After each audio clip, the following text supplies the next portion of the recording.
Buenas. Nosotros somos el grupo número 2 de la materia de Fisiopatología 2 con el docente Saúl Castro y vamos a estar tratando el tema de accidente cerebrovascular isquémico y hemorrágico. Este grupo está compuesto por Andrés Abisaías Araujo, Oscar Luis de Jesús, Gabina Polanco, La Charlina de la Cruz, Nayeli Cedeño, Shakira Abigail Gutiérrez, Cris Meili Figueroa y quien le habla, Nayeli Pérez Montero.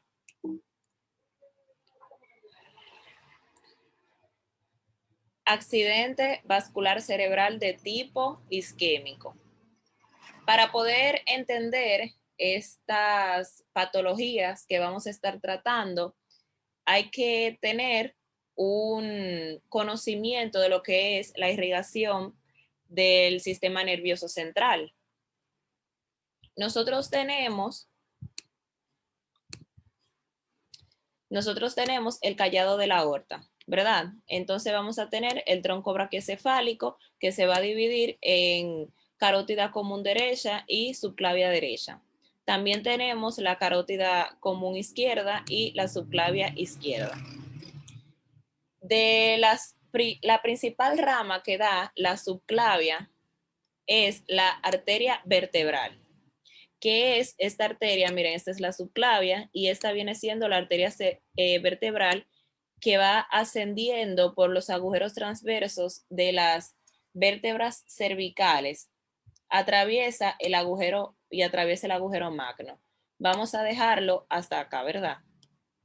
También tenemos la arteria carótida común que va ascendiendo y a nivel de C3, C5 se bifurca y da lo que es la arteria carótida externa que irriga la cara y la arteria carótida interna que entra por el agujero carotidio y penetra la dura madre.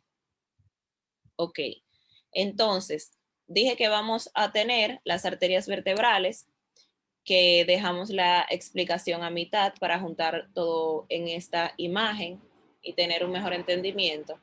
Y aquí tenemos la arteria carótida interna, ¿verdad? Entonces, la arteria vertebral, tanto derecha como izquierda, se unen y forman lo que es la arteria basilar.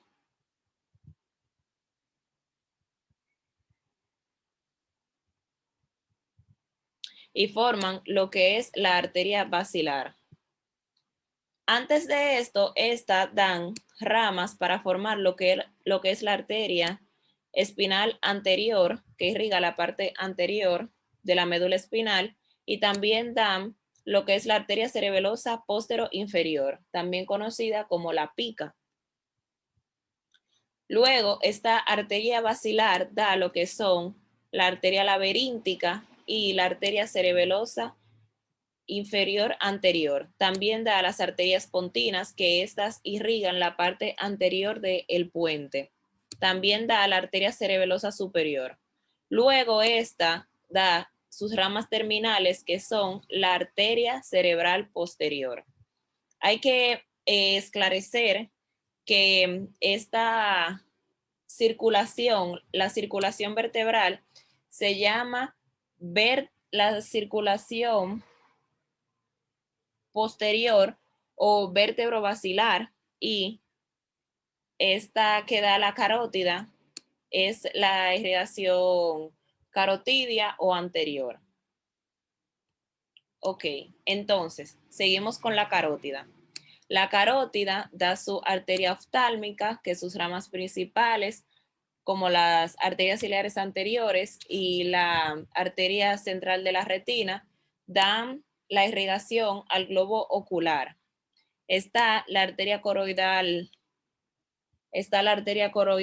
anterior, coroide anterior, perdón, que ayuda a formar el líquido cefalorraquídeo, y esta irriga la amígdala del lóbulo temporal, el tracto óptico, el cuerpo geniculado lateral del tálamo, la radiación óptica, parte de la cápsula interna, los ganglios de la base, el tálamo, mesencéfalo y plexos coroideos.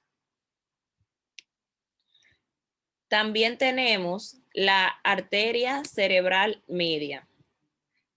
esta arteria cerebral media es el principal receptáculo de los émbolos arteriales y cardíacos. Irriga la mayor parte de los ganglios de la base, la cápsula interna y el núcleo caudado.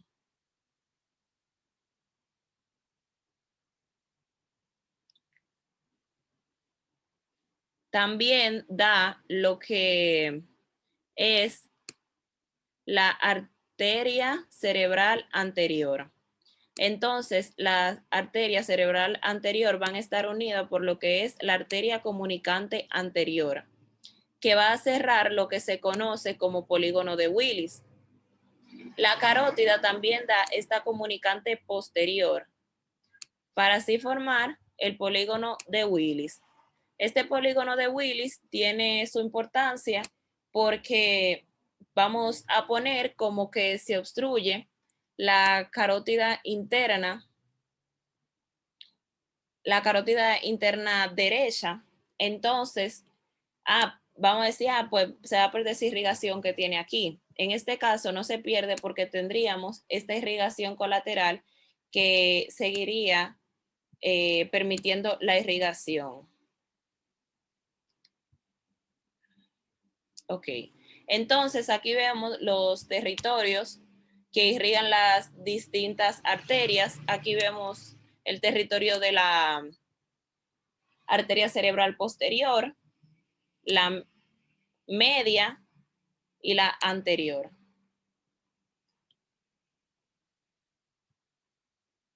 Tenemos lo que se conoce como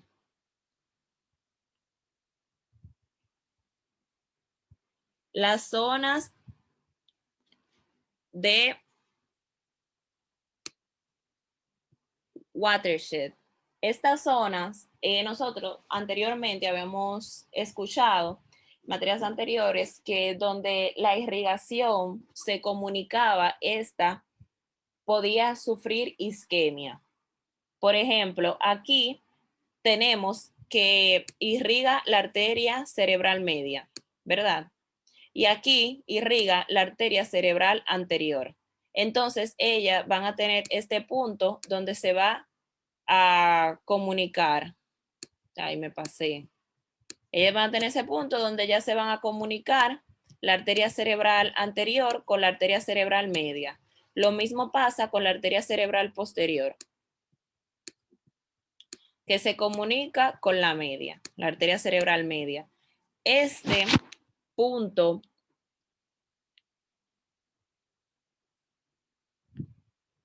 son ubicaciones comunes de metástasis cerebrales.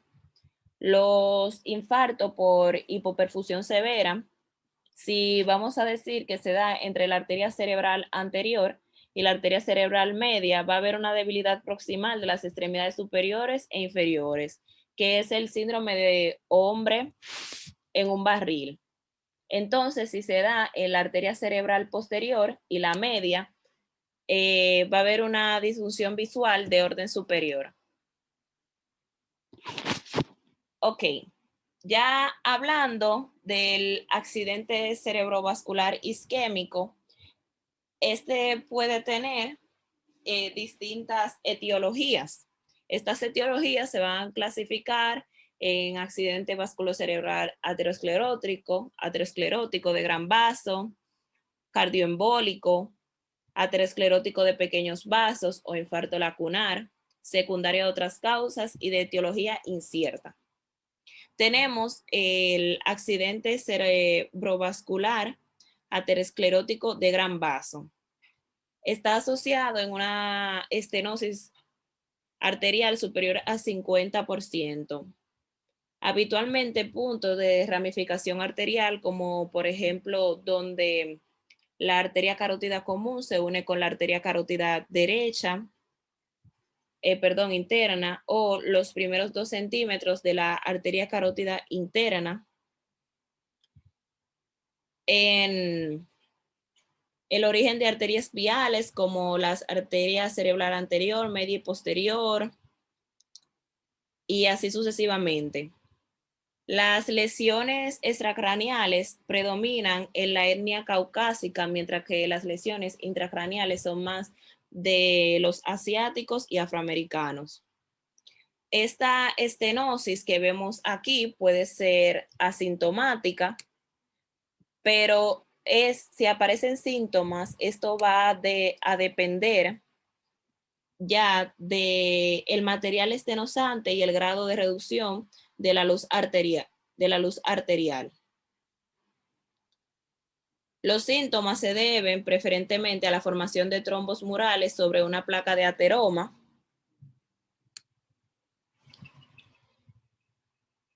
que al desprenderse ocluye ramas distales de la circulación cerebral.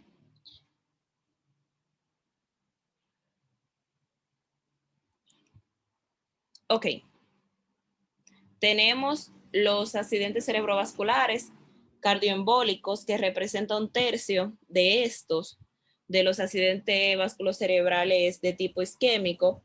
Pueden ser secundarios a un amplio grupo de cardiopatías de riesgo embólico, que puede ser elevado o medio, que debe de ser tomado en cuenta para el tratamiento.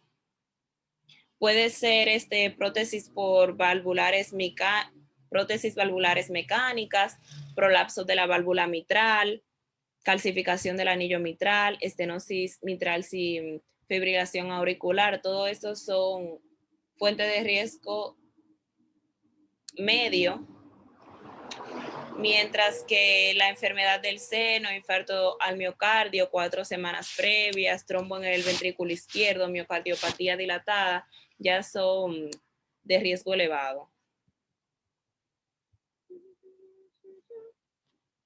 Ok, tenemos también los accidentes vasculocerebrales ateroscleróticos de pequeños vasos. Ya de por sí vemos la diferencia. A este se le llama también infarto lacunar. Son áreas necróticas que miden menos de 15 milímetros, ubicadas en el territorio de arterias perforantes de 100 a 400 micrómetros de diámetro, que irriga la sustancia blanca de los hemisferios cerebrales. Representa el 20% de los accidentes vasculocerebrales isquémicos. La anomalía arterial más frecuente es una placa microateroma en el origen del tercio proximal del vaso perforante. Las causas principales de este tipo de infarto lacunar son la hipertensión y la diabetes mellitus. Secundario a otras causas, tenemos la disección arterial, que consiste en la formación traumática o espontánea de un hematoma subíntimo, o subadventicial, que al estenosarse la luz arterial facilita la éstasis sanguínea y la embolia arterioarterial. La displasia fibromuscular marcada por la destrucción del tejido elástico arterial, adelgazamiento de la capa media, hiperplasia muscular lisa y fibrosis medial y adventicia.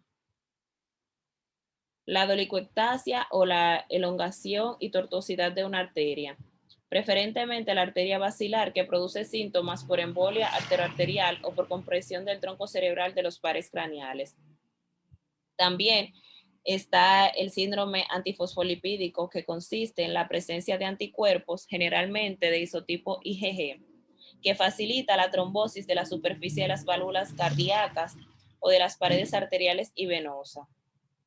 Debe sospecharse ante el alargamiento espontáneo del tiempo de tromboplastina parcial. También está el de etiología incierta, que del 30 al 40% de los accidentes vasculocerebrales isquémicos obedecen a una causa no identificada en un estudio diagnóstico completo o la detección de un mismo paciente o más de una etiología. Se ha sugerido que los infartos de causa incierta recurren con menos frecuencia. Saludos, mi nombre es Andrés Avisayas Araujo Castro, matrícula 2018-2920. En esta ocasión estaré hablando sobre la patogenia del accidente vasculocerebral. La interrupción del flujo cerebral altera rápidamente el metabolismo energético y el potencial de membrana celular.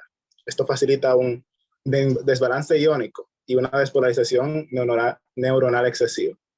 Con esto se produce la liberación e inhibición de la recaptación de neurotransmisores excitotóxicos, entre los cuales se encuentra el glutamato. Estos efectos mencionados anteriormente incrementan el calcio intracelular y activan sistemas enzimáticos dependientes de calcio, así como enzimas productoras de óxido nítrico, radicales libres y metabolitos del ácido araquidónico.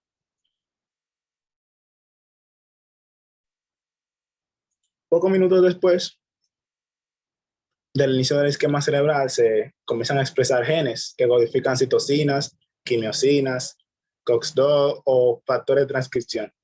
De manera precoz se activa la microglia residente y los leucocitos polimorfonucleares. Todos estos atraviesan la barrera hematoencefálica e infiltran el tejido isquémico, liberando así sustancias neurotóxicas que a su vez degradan la matriz extracelular y facilitan la formación de edema y la transformación hemorrágica.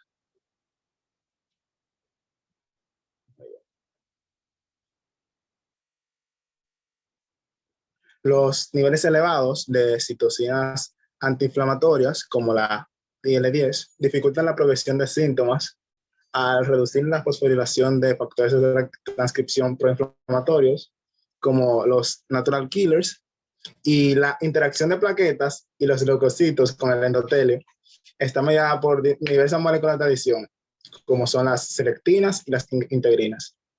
Estas moléculas dan como resultado la liberación de nuevas citocinas, la formación de trombos y la oclusión de vasos de la microcirculación. Si la isquemia es incompleta o de corta duración, el tejido isquémico es potencialmente viable, a lo que llamamos penumbra isquémica. En el área de penumbra, la muerte celular es por apoptosis, puede ser retardada y durar varias horas desde el inicio de la isquemia. Impedir la transformación de la penumbra isquémica en tejido infartado es un objetivo primordial en el tratamiento agudo del ictus. Anatomía patológica.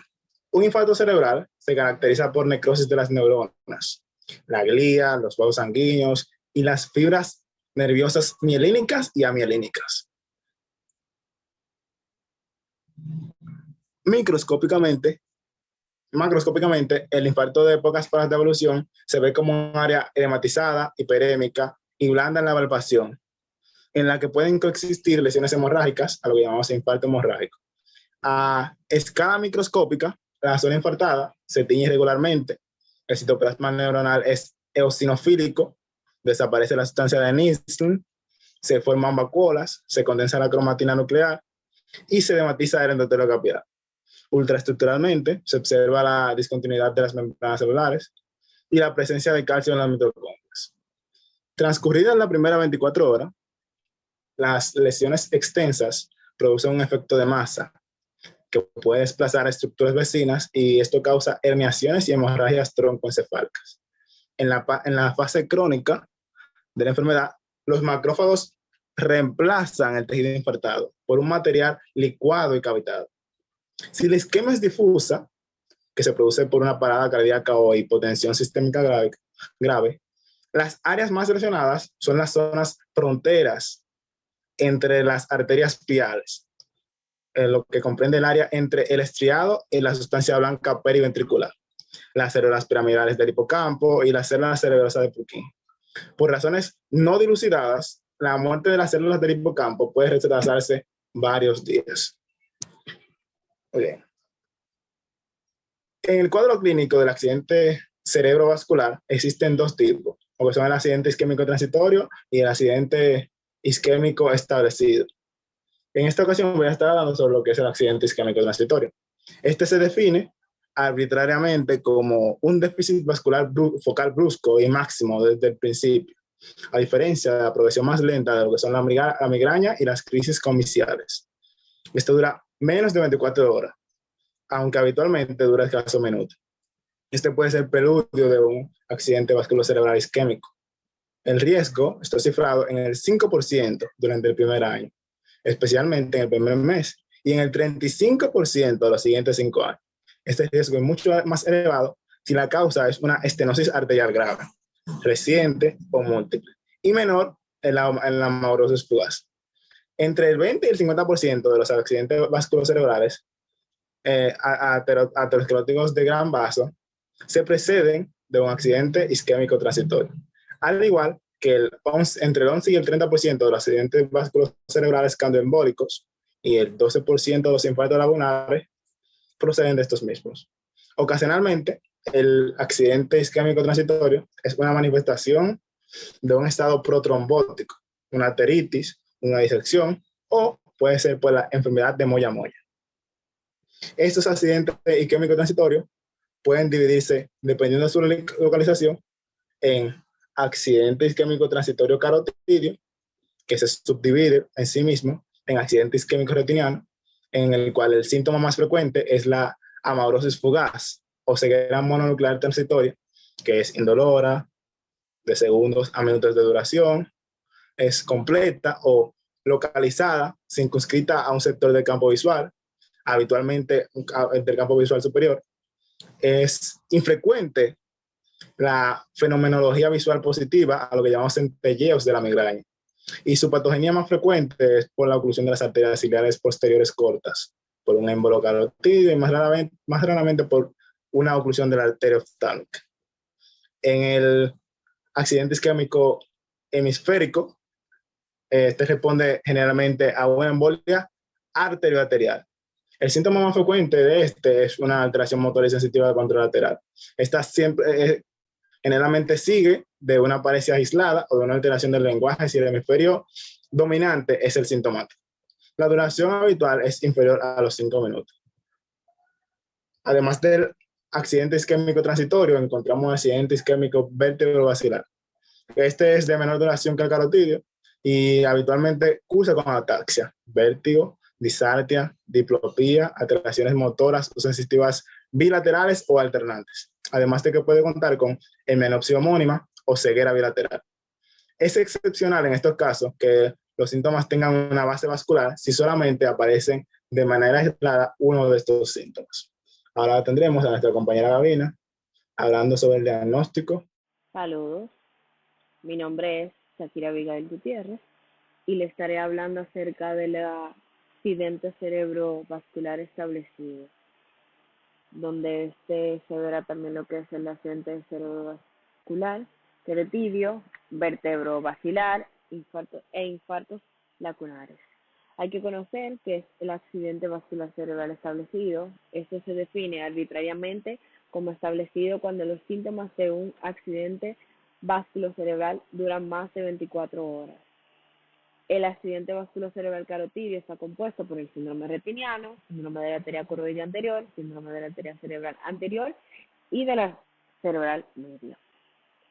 Empezaré con lo que es el síndrome retiniano, que este es un síndrome isquémico de la cabeza del nervio óptico, donde esta está irrigada por las arterias, como se ve aquí, este es el nervio óptico, por las arterias ciliares posteriores cortas, caracterizados por un déficit visual indoloro, máximo desde su inicio y habitualmente irreversible.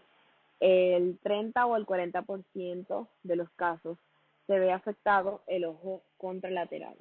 Ese también puede ser secundario a un émbolo, como se ve aquí, en la arteria central de la retina o en una de sus ramas. El síndrome de la arteria coroidea anterior se caracteriza por hemiparesia, hemihipoestesia, hemianopsia, que puede estar asociada o no a alteraciones cognitivas y afasia. La patogenia más frecuente es la ateromatosis o lipohialinosis arterial in situ. Ahora le estaré hablando del síndrome de la arteria cerebral anterior. Este se destaca por una paresia o una plejía, que esto no es más que la ausencia parcial de los movimientos voluntarios. Crural, contralateral asociada a una acinesia o hipocinesia del miembro superior. La acinesia es la incapacidad para iniciar un movimiento cuando es preciso. Otros hallazgos frecuentes son hipoestesia crural, incontinencia de esfínteres, afasia, el síndrome de la mano ajena, que es que el paciente refiere que su miembro superior, como se ve aquí, actúa con vida propia. Ahora le estaré hablando acerca del síndrome de la arteria cerebral media. Esta puede afectar ambos hemisferios, el izquierdo y el derecho, donde si afecta el hemisferio izquierdo va a producir una hemiplegia contralateral, una hemihipoestesia, va a producir una desviación conjugada de la cabeza y los ojos hacia la izquierda y entre otros síntomas. Si se afecta el hemisferio derecho, va a producir una anosognosia, una extinción o inatención visual, táctil o auditiva. Va a producir una desorientación topográfica, una confabulación y una praxia constructiva del vestido o del vestido, y entre otros síntomas. Ahora le estaré hablando acerca del accidente vasculocerebral vértebro-basilar, que esto se compone del síndrome del robo de la arteria subclavia, del síndrome de la arteria vertebral, de la arteria basilar y de la arteria cerebral posterior. Empezando con el síndrome del robo de la arteria subclavia, donde la mayoría de estas estenosis son asintomáticas, aunque algunos pacientes presentan lo que es ataxia, inestabilidad de breve duración, visión borrosa o diplopía, que es ver doble, como se ve aquí en este GIF. Al mover, sobre todo cuando ellos mueven el brazo ipsilateral a la lesión arterial. Al realizar una exploración se va a apreciar lo que es una asimetría de los pulsos radiales. Va a haber también lo que es una caída de la presión arterial de unos 45 milímetros de mercurio en el lado afectado o un soplo supraclavicular. Ahora le estaré hablando del síndrome de la arteria vertebral. Las lesiones del segmento de B1, por ejemplo, estas son habitualmente arterioscleróticas. Las de B2 y B3 predominan lo que es la disección y la compresión arterial. En el segmento B4 predomina la ateromatosis.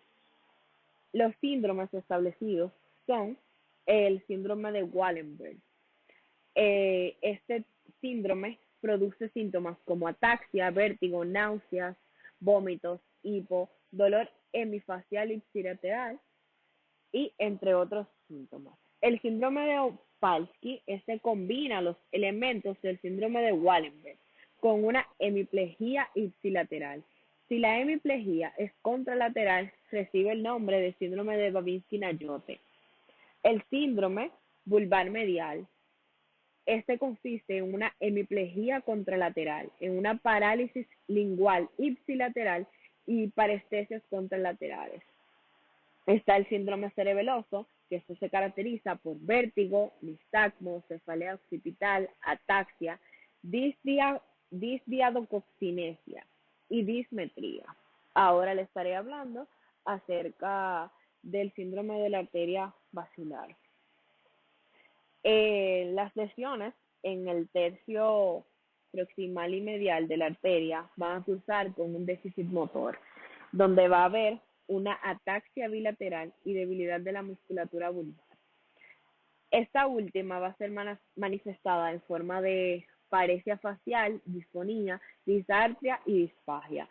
Hay una forma más grave de este síndrome, que es el síndrome de enclaustramiento, que es donde el paciente se encuentra tetrapléjico, consciente y con los movimientos oculares verticales preservados.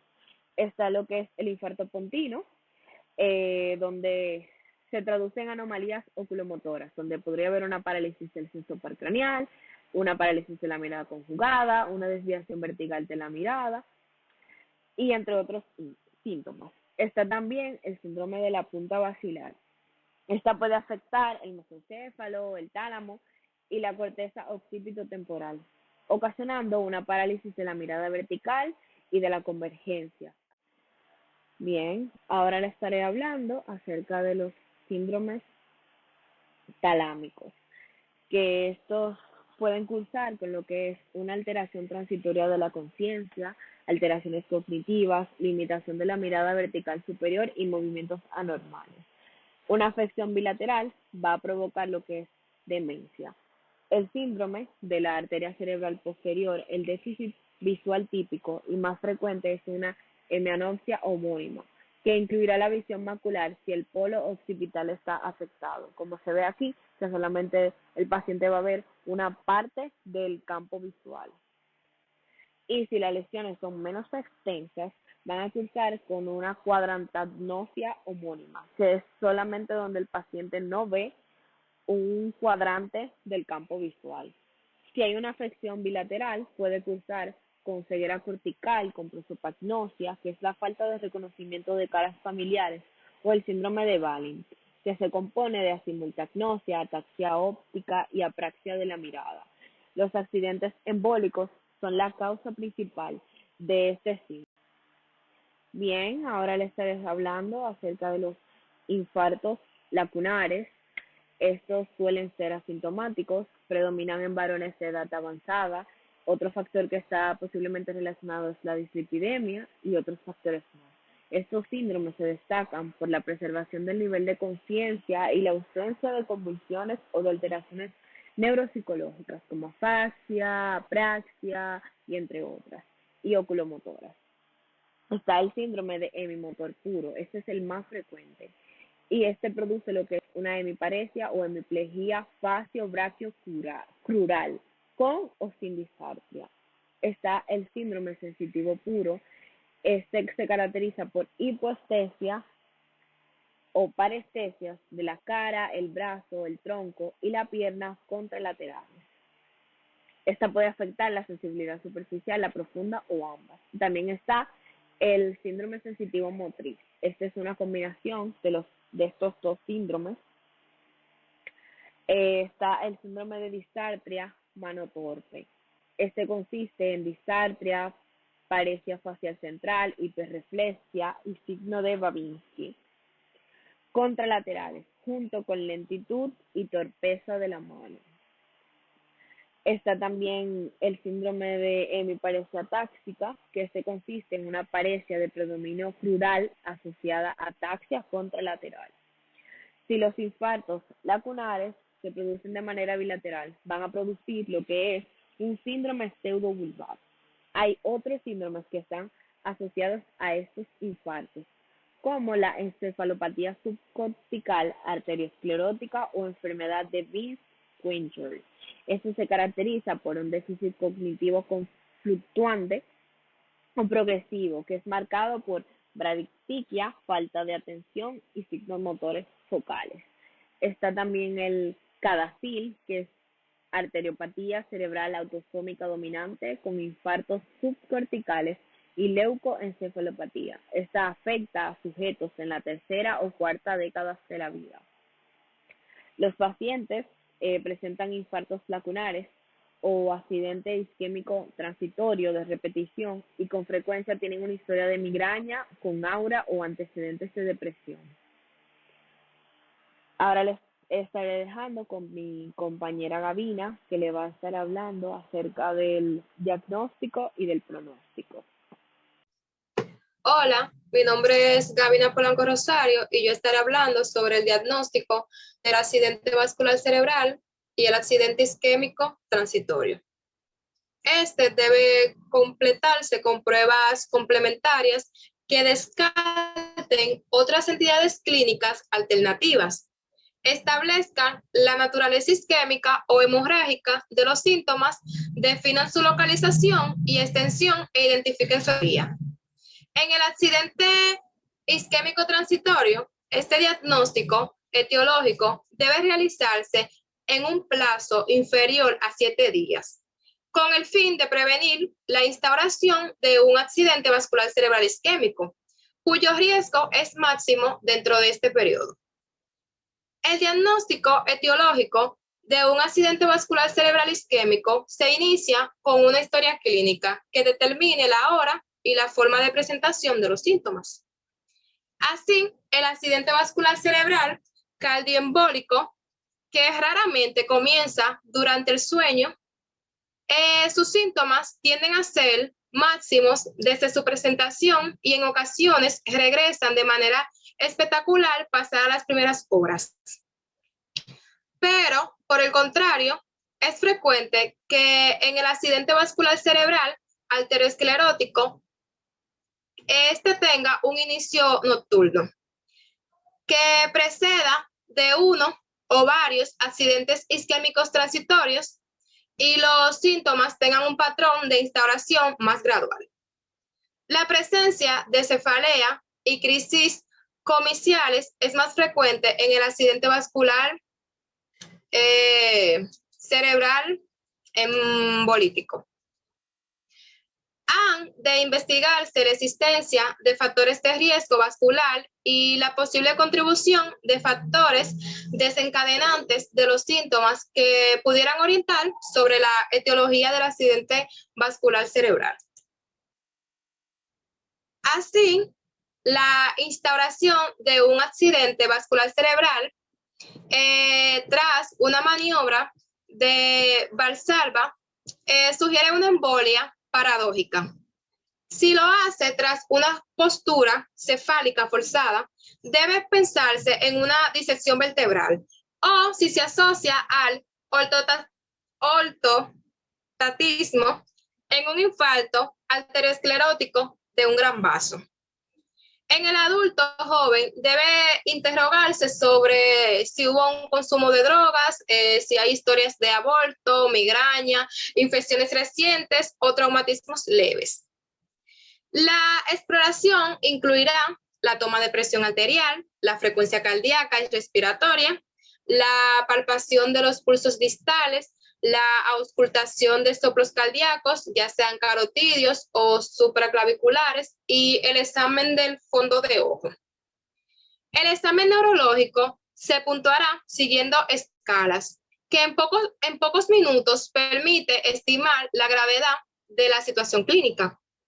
Un déficit del nivel de conciencia, la desviación forzada de la mirada, la hemiplegia densa acompañada de afasia global o la irregularidad del patrón respiratorio son algunos de los síntomas sugerentes de lesiones extensas.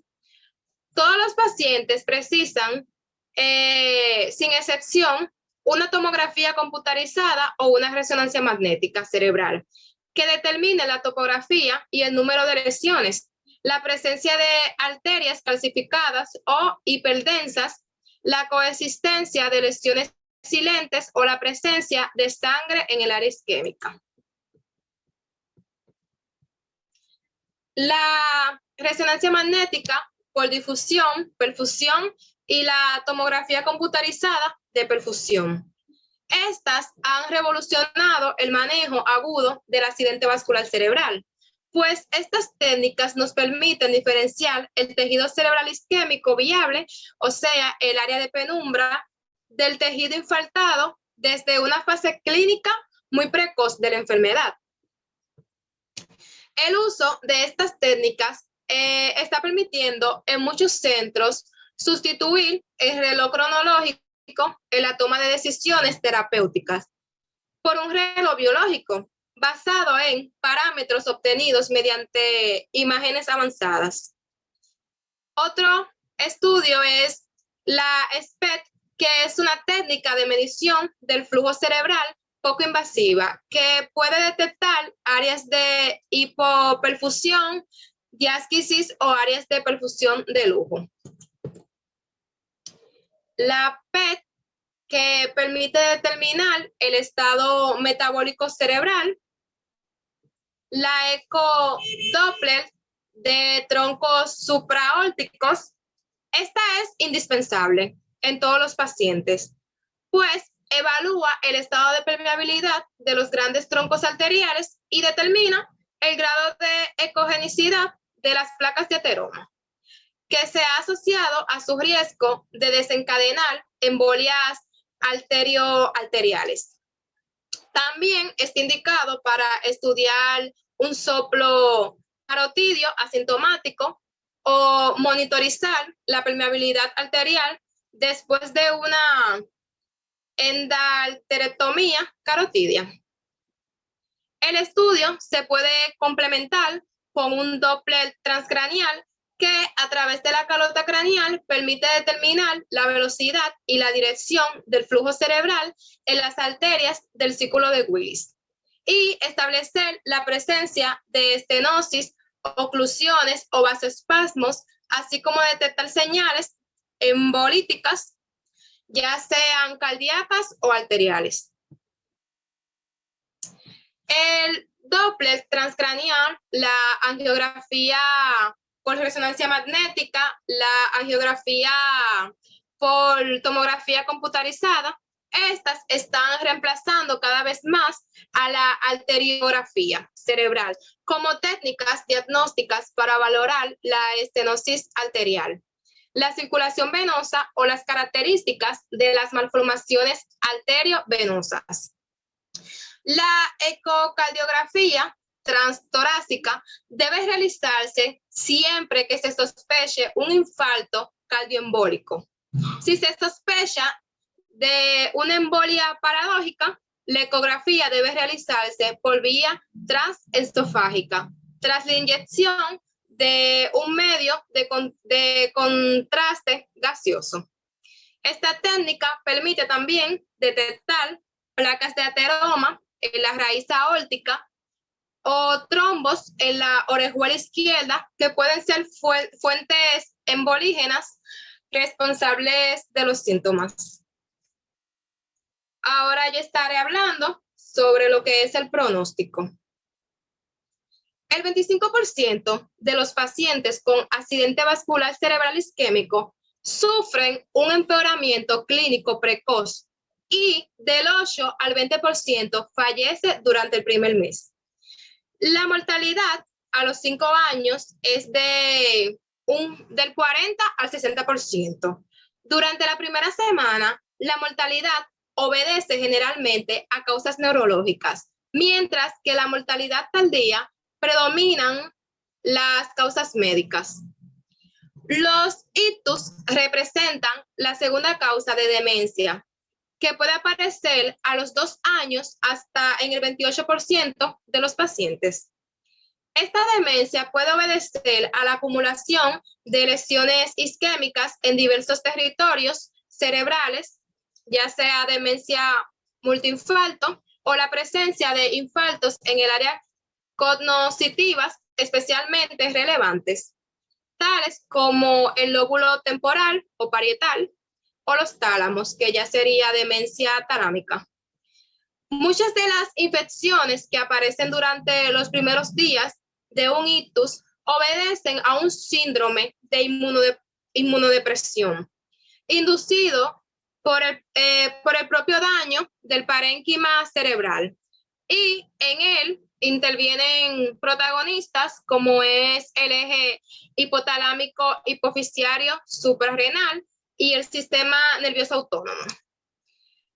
Los factores clínicos con valor pronóstico incluyen la gravedad de la infección neurológica inicial, el tamaño de la lesión y la edad, respectivamente. Un empeoramiento clínico temprano, un aumento de la VSG, la aparición de fiebre o la hiperglucemia se asocian también a un mal pronóstico. Del 3 al 4% de los accidentes vasculares cerebrales isquémicos recurre durante el primer mes, del 4 al 14% durante el primer año, del 25 al 30% durante los 5 años siguientes. La edad avanzada, la historia de diabetes mellitus y una VSG elevada se han relacionado con un mayor riesgo de recurrencias. Ahora, mi compañera Laisharlina de la Cruz estará hablando sobre el tratamiento del accidente vascular cerebral. Buenos días, mi nombre es Laisharlina de la Cruz Vázquez, matrícula 2018-2966. Yo estaré hablando sobre el tratamiento del ACV isquémico. Estaré abordando los siguientes temas, como son las medidas generales en la fase aguda, las medidas específicas en la fase aguda. También estaré hablando sobre los fármacos neuroprotectores, los antitrombóticos y el tratamiento quirúrgico. Debemos de tener algo en cuenta y es que por cada minuto de isquemia cerebral se van a perder aproximadamente 2 millones de neuronas, por lo que el tratamiento de ACV isquémico debe iniciarse de modo urgente en una unidad de ictus y por un personal entrenado. Vamos a empezar con las medidas generales en la fase aguda. La primera medida terapéutica que debemos de implementar como médico es asegurar la permeabilidad de la vía aérea y la función ventilatoria del paciente. En la segunda medida tenemos la monitorización cardíaca en las primeras 48 horas del ictus. Tenemos lo que es la monitorización de la oxigenación mediante pulsiometría. Aquí también debemos de tener en cuenta que la oxigenoterapia se va a reservar para los pacientes con hipoxia. Tenemos también que se va a recomendar evitar el uso de fármacos antihipertensivos por vía intravenosa, especialmente si tienen una acción vasodilatadora. Se va a recomendar la rehabilitación y la movilización temprana del paciente, ya que esto va a promover la recuperación y va a disminuir la incidencia de complicaciones. Tenemos que saber algo y siempre llevarlo en cuenta como médico, y es que paciente con ACV isquémico no se le administra suero glucosado. Repito, paciente con ACV isquémico no se le administra suero glucosado. Y ustedes preguntarían el por qué. Y es porque los sueros glucosados incrementan el daño isquémico, ya que facilitan la producción de ácido láctico y el estrés oxidativo. Entonces, ¿qué sustancia le podemos poner a un paciente que esté presentando un ACV isquémico? Le podemos poner una solución salina o una solución cristaloide. Tenemos las medidas específicas en la fase aguda. Aquí tenemos la trombólisis, que está aprobado el uso de RT-PA en el ACV isquémico de menos de 4 a 5 horas de evolución y en ausencia de contraindicaciones. Aquí tenemos que la decisión de administrar el fármaco se basa en una tomografía computarizada del cerebro para constatar que no haya sangrado, ya que los trombolíticos no se administran a alguien que esté presentando un accidente cerebrovascular que involucre un sangrado cerebral, ya que este podría empeorarlo y causar un aumento del sangrado. También tenemos que hacer un examen físico que muestre un accidente cerebrovascular significativo y se va a complementar con la historia clínica del paciente. El RT-PA, este vendría siendo la terapia trombolítica que le vamos a hacer al paciente. Tenemos también lo que son los fármacos neuroprotectores, que la finalidad de estos fármacos es prevenir la transformación del área de penumbra isquémica en infarto. Estos fármacos, la mayoría de estos fármacos están evaluados hasta la fecha que no se han demostrado útiles, si bien el ácido úrico en combinación con RT-PA durante las 4 o 5 horas iniciales del ictus podría mejorar el pronóstico en mujeres. ¿A qué se debe esto? Bueno, esto se debe a que las mujeres tienen una menor reserva antioxidante endógena.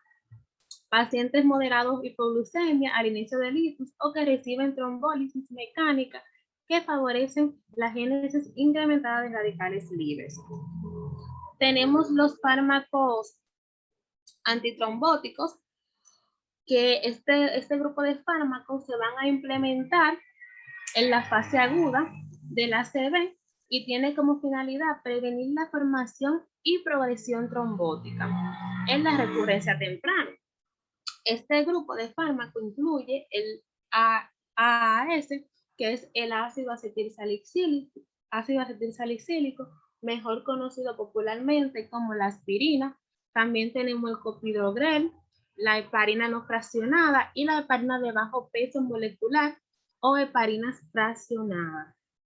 Tenemos que durante las primeras 48 horas del ACV se va a administrar lo que es la aspirina, el ácido acetilsalicílico, y va a prevenir el 10% de recurrencias o muertes vasculares por cada 1000 pacientes tratados. También tenemos lo que es la administración de la aspirina no fraccionada en dosis de 5.000 o 12.500 por vía subcutánea. Cada 12 horas durante ese periodo de tiempo va a disminuir el riesgo de recurrencia cerebrovascular de manera más efectiva. Tenemos el tratamiento quirúrgico, que el tratamiento quirúrgico va a ser la endarterectomía carotidia, que este es un procedimiento utilizado para tratar las enfermedades de las arterias carotidias. Y también es beneficioso en pacientes con síntomas asociados a una estenosis carotidia extracraneal igual o superior al 70%. Aquí vamos a ver este procedimiento. Muchas gracias. Ahora voy a continuar mi próximo compañero.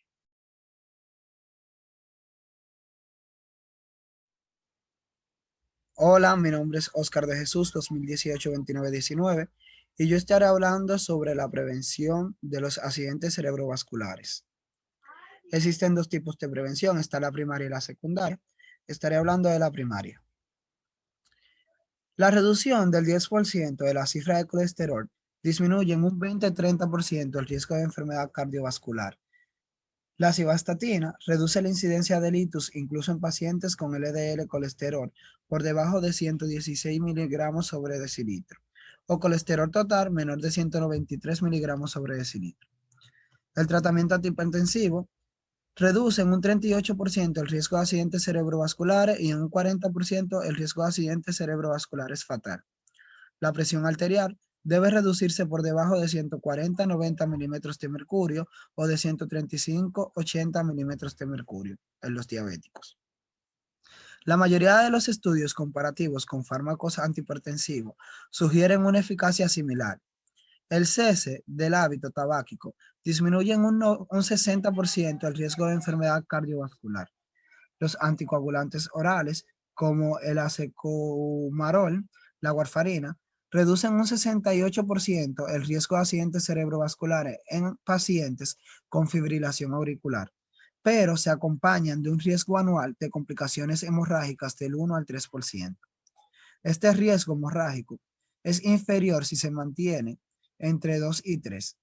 Recientemente se ha demostrado en estos pacientes la eficacia y seguridad de la prevención primaria de eventos cardioembólicos de los nuevos fármacos anticoagulantes, tales como el dabigatran, la rivaroxaban, también el apixaban y el enoxaban. Los analgésicos, los antiinflamatorios y antipiréticos no opiáceos, mejor conocido como el AAS, estos en la fibrilación auricular deben restringirse a los pacientes con un riesgo embolígeno muy bajo, menores de 60 años y sin otros factores de riesgo. Ahora estaré hablando sobre la prevención secundaria. Aquí se trata de reajustar adecuadamente el estilo de vida, tanto como la dieta, hacer ejercicio regular, dejar de fumar y no beber alcohol en exceso. Esto es tan importante o más que el empleo de fármacos. Está establecido el papel beneficioso de los antiagregantes plaquetarios en la prevención secundaria de accidentes cerebrovasculares en pacientes con ataque isquémico transitorio o mejor conocido como AIT y también en pacientes con accidentes cerebrovasculares. Como dije anteriormente, los analgésicos, antiinflamatorios y antipiréticos no opiáceos, mejor conocido como el AAS, en cualquier dosis entre 30 y 150 miligramos al día, va a reducir el riesgo de recurrencias cerebrovasculares entre un 13% a un 23% y el tratamiento empleado más frecuente. La dosis de AAS o analgésicos, antiinflamatorios y antipiréticos no opiáceos no guarda relación con el riesgo de hemorragia grave, pero sí con la incidencia de intolerancia gastrointestinal. La dosis recomendada es de 100 a 300 miligramos al día. También el copridrogel, que 75 miligramos al día, tiene un perfil de seguridad similar al de los AAS, o también conocido como analgésico antiinflamatorio y antipirético no opiáceo. Ahora yo estaré hablando sobre los factores de riesgo de los accidentes cerebrovasculares. De todos los factores, el más importante es la edad, pues a partir de los 55 años se dobla el riesgo de accidentes cerebrovasculares isquémicos por cada década transcurrida. La incidencia de accidente cerebrovascular isquémico es de 1.25 superior en los varones y la hipertensión es el factor de riesgo modificable más importante. El riesgo de accidentes cerebrovasculares isquémicos atribuible a la fibrilación auricular pasa del 1.5% en sujetos de 50 a 59 años al 23,5% en los sujetos de 79 a 89 años. El riesgo relativo asociado a la diabetes es de 1,8 a 3. El tabaco duplica de manera dosis dependiente el riesgo de accidentes cerebrovasculares isquémicos, un riesgo que también se incrementa con el consumo excesivo de alcohol. Por el contrario, el consumo moderado de alcohol parece tener un efecto protector. Otros tóxicos como la heroína, el hidroclorato de cocaína, el alcaloide de la cocaína, crack, y la fenciclidina, que es el polvo de ángel, son una causa ictus isquémicas o hemorrágica cada vez más frecuente entre los jóvenes. Tenemos los fármacos también como la anfetamina, la efedrina y el metilfenidato y la fenilpropalamina pueden también relacionarse con un accidente cerebrovascular isquémico. También, por último, la migraña con y sin aura puede asociarse infrecuentemente a infartos cerebrales. Gracias. Buenas, mi nombre es Nayeli Cedeño Castillo, matrícula 2018-3225, y yo le voy a estar hablando de lo que es la trombosis venosa cerebral. Vamos a iniciar tocando lo que es la etiopatogenia. Realmente la incidencia de la trombosis venosa cerebral en la población general no se conoce, pero se sabe que predomina en mujeres de 20 a 35 años, especialmente estas durante el embarazo y el posparto. El periodo neonatal también se asocia a un mayor riesgo de la trombosis venosa cerebral. Esta patología está asociada con estados de hipercoagulabilidad. Por eso, estados fisiológicos como el embarazo y el posparto son factores de riesgo porque son estados que presentan con hipercoagulabilidad, asimismo como el uso de anticonceptivos orales, la enfermedad del factor 5 de Leiden, etc.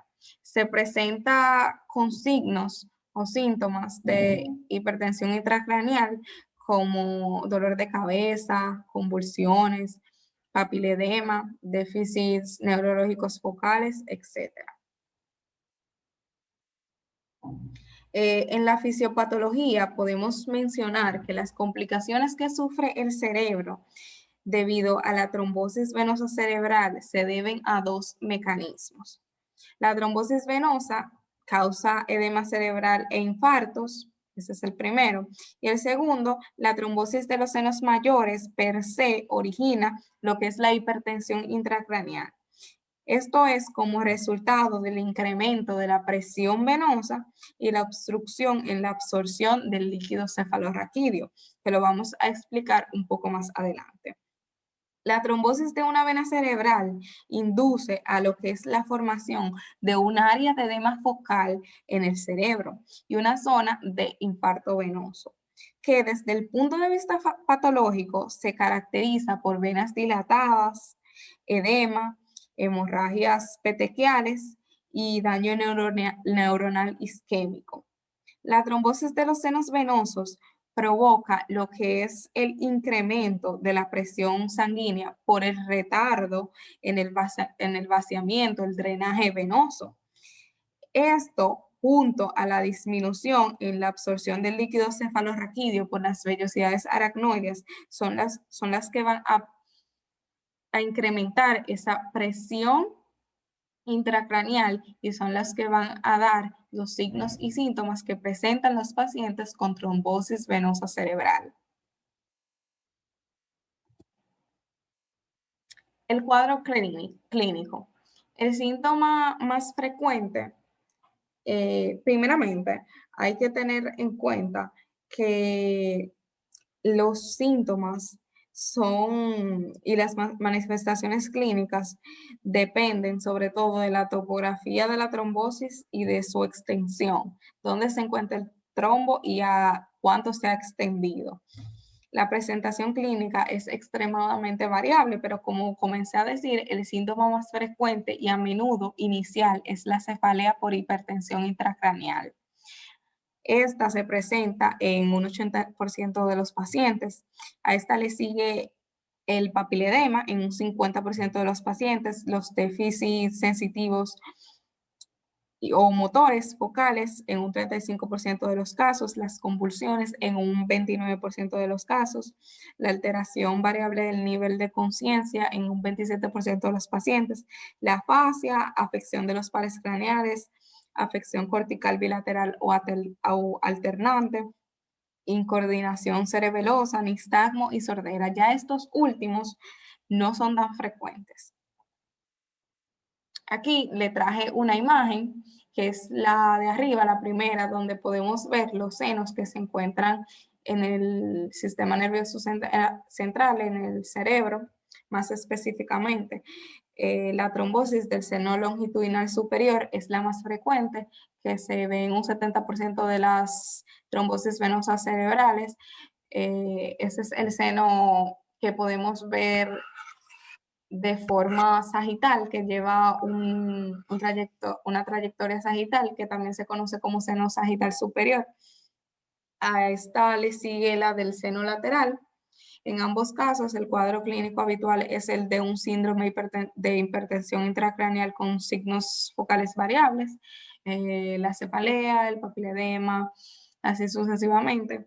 Pero, por el contrario, la trombosis del seno cavernoso se manifiesta con cefalea también, pero también presenta oftalmoplegia dolorosa, quemosis conjuntival y proptosis ocular, que solo es un sinónimo para el exoftalmo.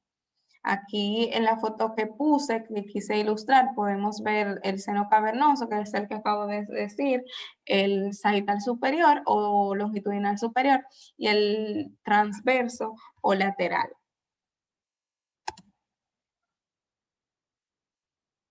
El diagnóstico se utilizan, las pruebas más frecuentes son la venoresonancia magnética y la venotomografía computarizada, pero claramente el de elección es la resonancia magnética para así poder visualizar lo que es el parénquima cerebral.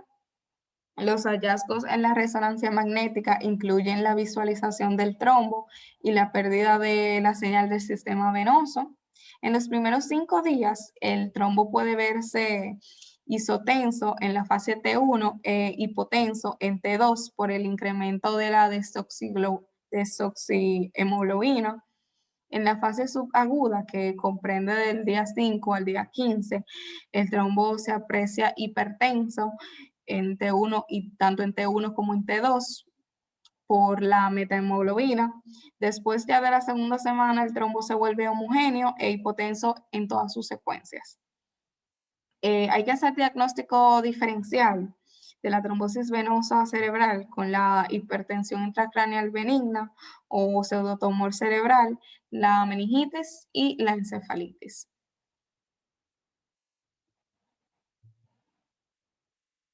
El tratamiento, para el tratamiento está indicada la heparina en dosis plenas hasta alargar el tiempo de tromboplasmina parcial en 2 veces su valor normal. Este tratamiento se continúa con anticoagulantes orales durante 6 meses. La presión intracraneal también debe de monitorizarse cuando hay déficit del nivel de conciencia o signos radiológicos que indiquen la progresión del trombo. La hipertensión intracraneal se trata preferentemente con el diurético acetozolamida, ya que el manitol o la furosemida pueden favorecer el crecimiento del trombo por deshidratación, que también la deshidratación es un factor de riesgo para la trombosis venosa cerebral. Las funciones lumbares de repetición son eficaces para controlar la hipertensión intracraneal, pero son peligrosas en pacientes que estén en tratamiento con heparina.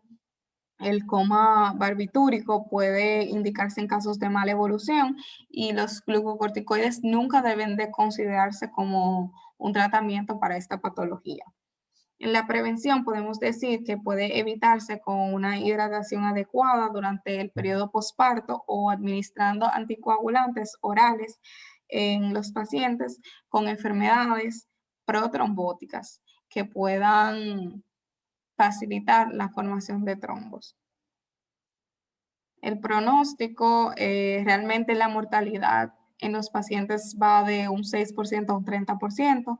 Los factores de mal pronóstico incluyen la afección de los senos venosos profundos, la coexistencia de un infarto o de una hemorragia cerebral, las edades extremas, los niños muy pequeños, los ancianos y la enfermedad de base predisponente. Los pacientes que sobreviven en sí tienen un muy buen pronóstico. Esa fue mi parte. Muchas gracias.